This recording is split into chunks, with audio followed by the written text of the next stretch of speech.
കൊല്ലത്ത് 47കാരന് പാമ്പ് കടിയേറ്റു എന്ന വാർത്തയാണ് ഇപ്പോൾ പങ്കുവെക്കാനുള്ളത്. നിരീക്ഷണത്തിനായി കൊല്ലം ജില്ലാ ആശുപത്രിയിലേക്ക് മാറ്റി. രാമൻകുളങ്ങര സ്വദേശി സുദേവനാണ് ആശുപത്രിയിലേക്ക് മാറ്റിയത്. കടിച്ചത് ചുരുട്ട വിഭാഗത്തിലുള്ള പാമ്പ്. AV ജയശങ്കറാണ് വിവരങ്ങളുമായി ചേർന്നത്. ജയശങ്കർ, വലിയ വിഷശല്യമുള്ള പാമ്പല്ല എന്നാണ് പേരിൽ നിന്ന് മനസ്സിലാക്കാൻ കഴിയുന്നത്. എപ്പോഴാണ് ഈ അപകടമുണ്ടായത്?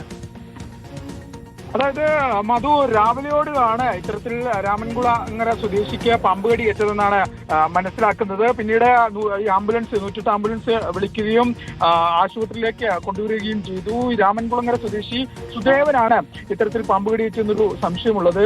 കടിച്ചത് ചുരുട്ട വിഭാഗത്തിലുള്ള പാമ്പെന്നാണ് രോഗി ആശുപത്രി അധികൃതരോടൊക്കെ തന്നെ നിലവിൽ പറഞ്ഞിരിക്കുന്നത്. നിലവിൽ ഇദ്ദേഹത്തെ കൊല്ലത്തെ ജില്ലാ ആശുപത്രിയിൽ ഒബ്സർവേഷനിൽ വെച്ചിരിക്കുകയാണ്. മറ്റ് ആരോഗ്യ പ്രശ്നങ്ങളില്ല എന്നാണ് ആശുപത്രി അധികൃതർ പറയുന്നത്. ഈ പാമ്പ് കടിച്ചതിന്റെ മാർക്കുകളൊന്നും കണ്ടെത്താനായിട്ടില്ലെന്നും ഡോക്ടർമാരോട് സംസാരിക്കുമ്പോൾ അവർ പറയുന്നുണ്ട്. എന്തായാലും നിലവിൽ ഇദ്ദേഹത്തിന് ഈ ആന്റിവെനം നൽകിയിട്ടില്ല.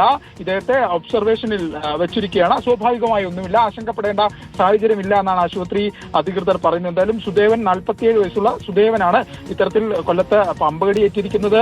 ചുരുട്ട വിഭാഗത്തിലുള്ള ഒരു പാമ്പാണ്. എന്തായാലും പാമ്പ് കടിച്ചു, ആ ഘട്ടത്തിൽ തന്നെ ആശുപത്രിയിലേക്ക് കൊണ്ടുവന്നു. എന്തായാലും ആശങ്കപ്പെടേണ്ട ഒരു സാഹചര്യമല്ല. ഇനി ഒരുപക്ഷെ പാമ്പ് കടിച്ചു എന്ന സംശയവുമായിരിക്കാമെന്നാണ് ഡോക്ടർമാർ പറഞ്ഞത്. എന്തായാലും ഇദ്ദേഹത്തെ ഒബ്സർവേഷനിൽ വെച്ചിട്ടുണ്ട്. ഇദ്ദേഹത്തെ നിരീക്ഷിച്ചുകൊണ്ടിരിക്കുകയാണ് ആശുപത്രി അധികൃതർ. എന്തായാലും ടെസ്റ്റുകളൊക്കെ നടത്തി ശേഷമായിരിക്കും ആന്റിവെനം ഉൾപ്പെടെ നൽകുന്ന കാര്യത്തിൽ തീരുമാനമെടുക്കും. എന്തായാലും നിലവിൽ ആശങ്കപ്പെടേണ്ട ഒരു സാഹചര്യമില്ല. മാധു.